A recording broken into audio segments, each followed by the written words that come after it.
Just got back from food shopping for the evening. Great way to spend the evening. Um, and yeah, a couple of thoughts.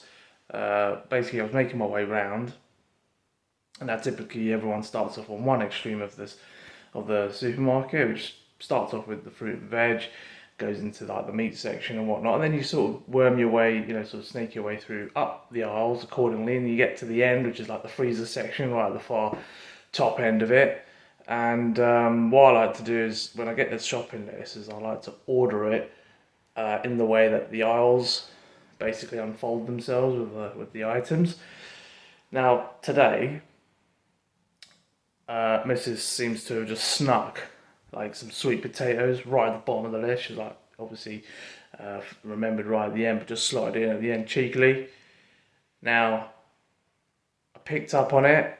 I mean, it was okay. I picked up on it around about the sort of pasta aisle, which it's kind of that mid section, along with like the baked beans and ketchup, that kind of area of the supermarket. So it's fine. I picked up on it earlier. I was like, oh, we've got a cheeky little sweet potato just slotted in at the bottom there.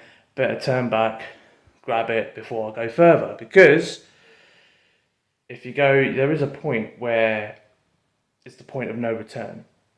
You kind of get around that sort of tea and coffee area, the cereals, the crisps, that kind of bit. That's kind of the point of no return for me. Like, if I haven't picked up the item, I'm not going back. All right, that's it. It's going to have to just be dealt with in some other fashion or in the next shop. We'll have to work it out. But if I get to the cereals and I spotted that sweet potato on the list, oh, that's the end of that. We're going to have to reconfigure lunches and dinners and whatnot. So, yeah, good job I picked up on that one. The point of no return. I don't know when you guys probably, I don't know, when you have, do you feel that in the supermarket shop yourself?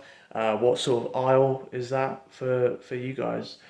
The other thing is, got to the cereal aisle, and I wanted the Weetabix bite-sized mini little Weetabix box of cereal, and they didn't have it at all. They just had like 2 rows of normal Weetabix, which I thought was a bit excessive because there was a lot of Weetabix, just normal Weetabix on 2 rows of 2 shelves. And when I looked further, there actually wasn't any kind of price tag for the bite-sized ones, so they just don't stock it. Period. Which is a bit strange. It's like an overdose of large Weetabix, no variation really of like different types of Weetabix. So, I just thought that was a bit weird, really.